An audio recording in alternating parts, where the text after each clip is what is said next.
Bonjour et bienvenue dans ce nouvel épisode des Chemins de l'éveil, transformez vos émotions pour transformer votre vie. On se retrouve dans ce nouvel épisode qui est déjà le 8e, dans lequel on va aborder un sujet primordial qui va être de retrouver la foi en soi, la foi intérieure pour avancer. Quand je dis la foi en soi, c'est que ça vient en fait parler de plusieurs sujets. On va aborder la notion de confiance en soi, mais aussi la notion d'estime, de respect, la notion d'intuition aussi, et d'écouter ses valeurs, ses ressentis et de les mettre au service vraiment de ton quotidien pour avancer. Parce que on est souvent conditionné par ce qu'on nous a enseigné. Et c'est légitime, nos parents ont fait ce qu'ils ont pu avec ce qu'ils étaient, mais peut-être qu'aujourd'hui ça dissonne dans ton quotidien. Tu as l'impression qu'il y a des choses qui ne sont pas alignées, tu te sens pas à ta place, tu te sens des fois pas respecté, que ça soit dans ton cadre professionnel, dans ton cadre personnel. Et il y a des choses qui du coup viennent se bloquer, se mettre en place. Avec tout ce qu'on a vu jusqu'à présent, tu as assez d'outils pour venir étayer et travailler ces blocages. Là, ce qu'il faut t'inviter à faire, c'est venir, et prends une feuille, noter quelles sont les valeurs primordiales pour toi. Qu'est-ce que tu veux vivre, ressentir et qu'est-ce que tu veux transmettre surtout. C'est quoi ces choses vitales dans ton quotidien? Voilà. J'aime bien toujours te partager des exemples, tu as pu le voir sur les vidéos précédentes, donc toujours je pars de moi parce que c'est ce qui est le plus simple, mais dans mes valeurs fondamentales, il y a la valeur de la famille qui est très très importante, il y a cette notion de respect et d'amour, et il y a vraiment cette notion de bienveillance, de communication. C'est quelque chose qui est très important pour moi avec cette capacité d'arriver petit à petit à incarner pleinement qui on est dans le respect de l'autre et dans la bienveillance. C'est quelque chose qui se construit et que je construis encore aujourd'hui parce que je vis des expériences qui des fois viennent mettre un petit peu à mal ces valeurs que j'ai à cœur de porter tous les jours et au quotidien, et c'est ok.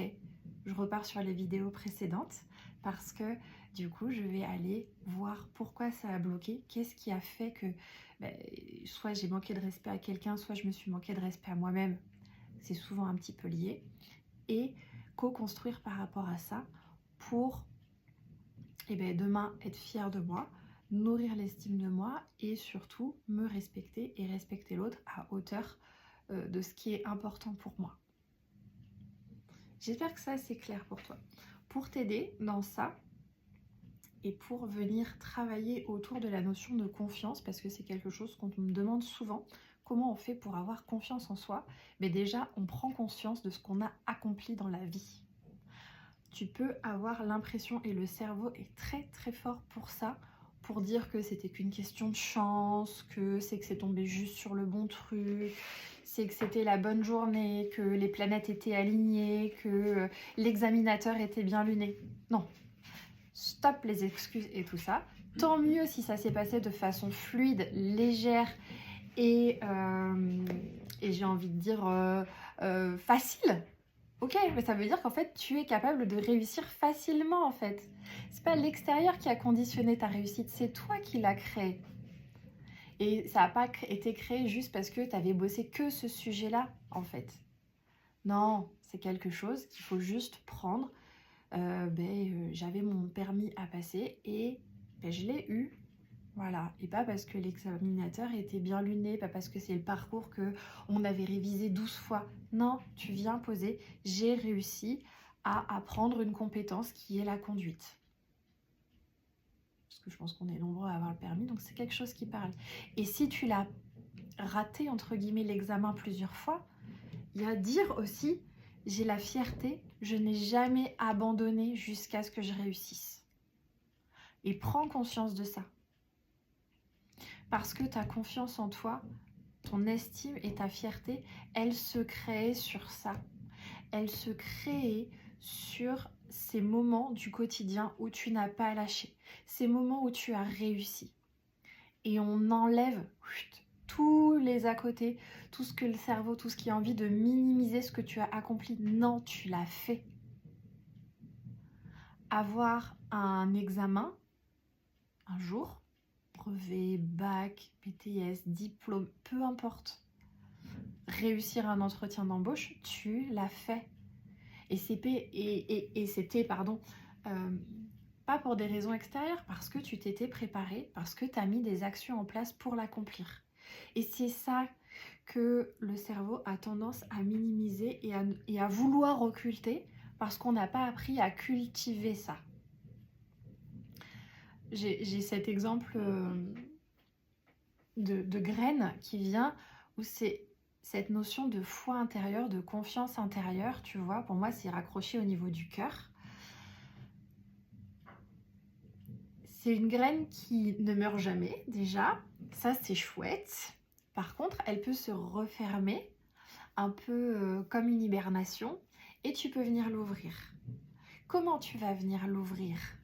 Tu viens l'ouvrir en l'arrosant de tes réussites, en lui mettant du soleil de ton travail, en lui mettant l'engrais de ta résilience, de ta capacité à continuer à avancer.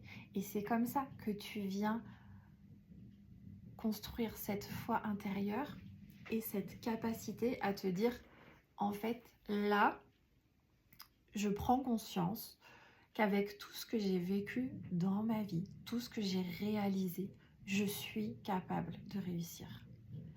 Et ça va t'aider à lâcher prise sur les choses qui ne sont pas alignées avec toi, en fait. Parce que le but de ta vie, de la vie en général, hein, c'est d'être heureux.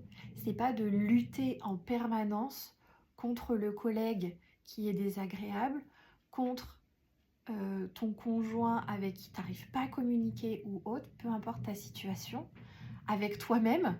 Le but, c'est de surtout pas lutter avec soi-même, mais de travailler pour ton bonheur. Et si les vidéos et ce que je te partage, ça t'aide à cheminer, à avancer et à construire ça, mais je suis la plus heureuse du monde. Parce que vraiment, moi, mon objectif, c'est que tu puisses venir te libérer, prendre confiance en toi, transformer ta vie, te connecter à qui tu es, aux valeurs que tu veux vivre, à ce que tu veux transmettre au monde en fait. Et ça n'est pas obligé d'être un truc de ouf, tu sais, on n'est pas obligé demain de faire des lives ou de faire des vidéos ou de machin. Ça peut être juste, mais moi, mon monde, il serait tellement heureux si déjà c'était serein à la maison. Si je savais comment gérer les émotions de mes enfants, si c'était plus fluide dans mon couple. Ou peut-être que ton bonheur, il est, j'adore tellement mon travail, mais si c'était plus aligné, si j'étais encore plus alignée avec ce que je fais, et bien du coup, ça permettrait peut-être de gommer les conflits que je peux avoir avec mes collègues, que je pourrais peut-être mieux communiquer avec ma hiérarchie. Et peut-être que je pourrais mettre des projets en place pour justement rendre les services, alors c'est de mon côté infirmier, mais améliorer encore plus la prise en charge des patients par exemple. Ou faire en sorte que le service client soit encore meilleur. Tu vois, c'est vraiment venir lier à l'intérieur de toi cette confiance qui va te permettre de passer à l'action, de lâcher prise sur tout ce que tu veux plus et d'avancer avec conviction. Et tes convictions, c'est quoi? C'est tes valeurs. C'est qu'est-ce que tu veux vivre au quotidien en fait. Et si c'est pas fluide, si c'est pas naturel, n'hésite pas à m'écrire. On fait une séance ensemble et on va explorer ça. On va se reconnecter à ces valeurs. On va aller voir ce qui bloque. Parce qu'on part pas tous du même endroit. Là, aujourd'hui, je te transmets ça parce que je l'ai vécu, je le vis encore et je le transmute tous les jours parce que je veux être alignée à mes valeurs et c'est ce que je veux transmettre, cette énergie de transformation parce que c'est possible de changer sa vie. Est-ce que ça va demander de sortir de sa zone de confort? Certainement que oui. Est-ce que le résultat en vaut la chandelle? Je pense que tu n'as même pas idée. C'est en termes de ressenti physique, de vécu situationnel, émotionnel, Ce n'est même pas explicable avec des mots, tellement c'est léger, joyeux et ça remplit en fait. Tu passes de j'arrivais plus à sortir de mon lit le matin à je saute et je saute dans mes baskets pour faire ma séance de sport là où j'avais 30 kilos en plus avant. Ça passe par des moments de qualité avec mes enfants là où il y avait de la fuite de ma part. C'est-à-dire que dès que je les avais, il fallait que je trouve une activité à faire sans elles, mais qui était justifiable par mon mental, tu vois.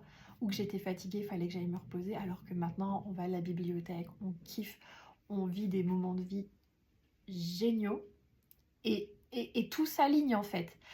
Et c'est la magie de l'univers, c'est la magie de la vie.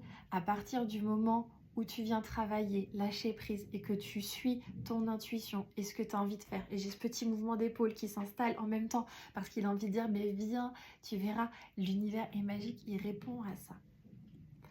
Est-ce que ce que tu traverses est inconfortable pour l'avoir? Ouais, peut-être. Est-ce que ça en vaut le coup? Certainement. Comment on traverse l'inconfort en étant accompagné? Bien sûr. Et moi la première.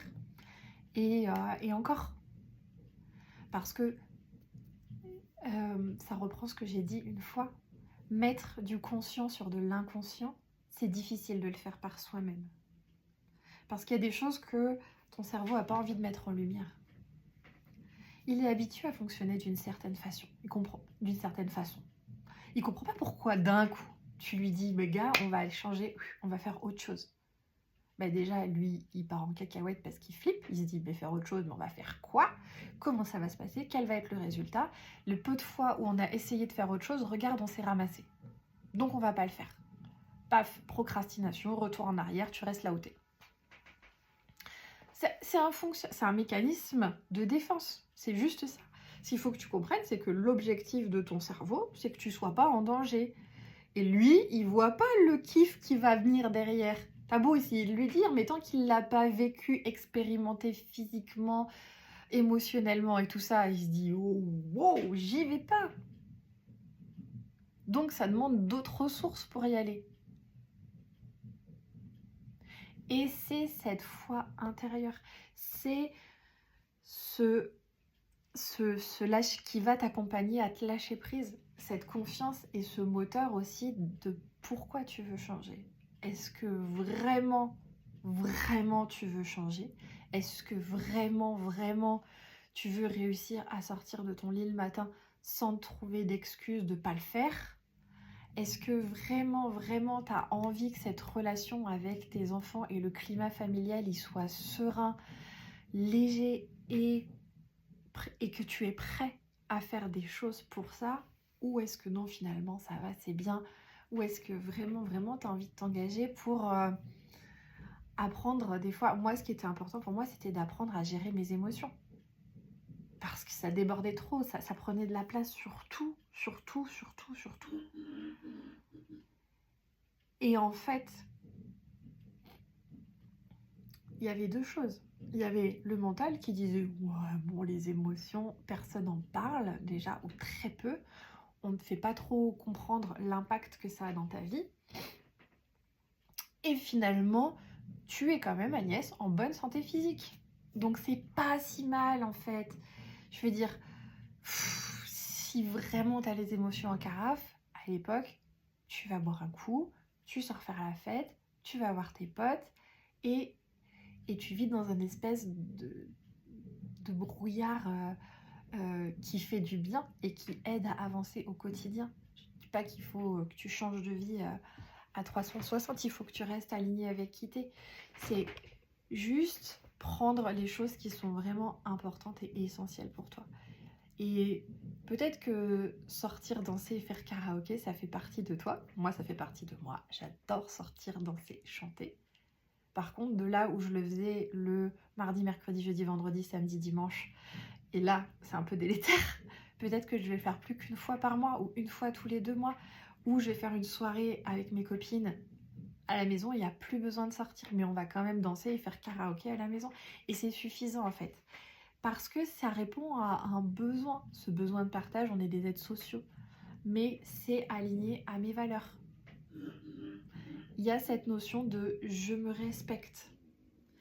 Et quand je me respecte, j'accepte de lâcher prise sur ce qui ne me respecte pas en fait. Et la façon de faire ça, ça va être de venir un petit peu se mettre à l'intérieur de soi. Cette phrase, elle peut dire bah, ok, mais comment je fais pour me mettre à l'intérieur de soi? Facile, regarde. Tu es sur une chaise, sur ton canapé ou fauteuil, tu t'installes tranquillement, tu décales le dossier, tu colles pas ton dos à la chaise parce que sinon tu peux t'endormir. Tu prends une position neutre, tu fermes les yeux, t'inspires profondément et t'expires.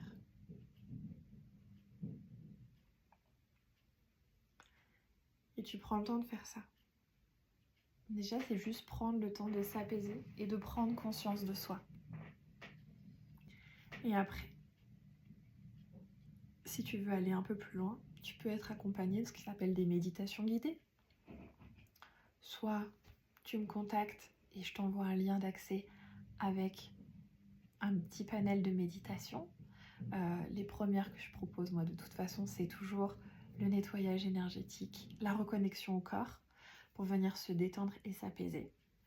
Et je vais peut-être rajouter celle pour apaiser le mental aussi.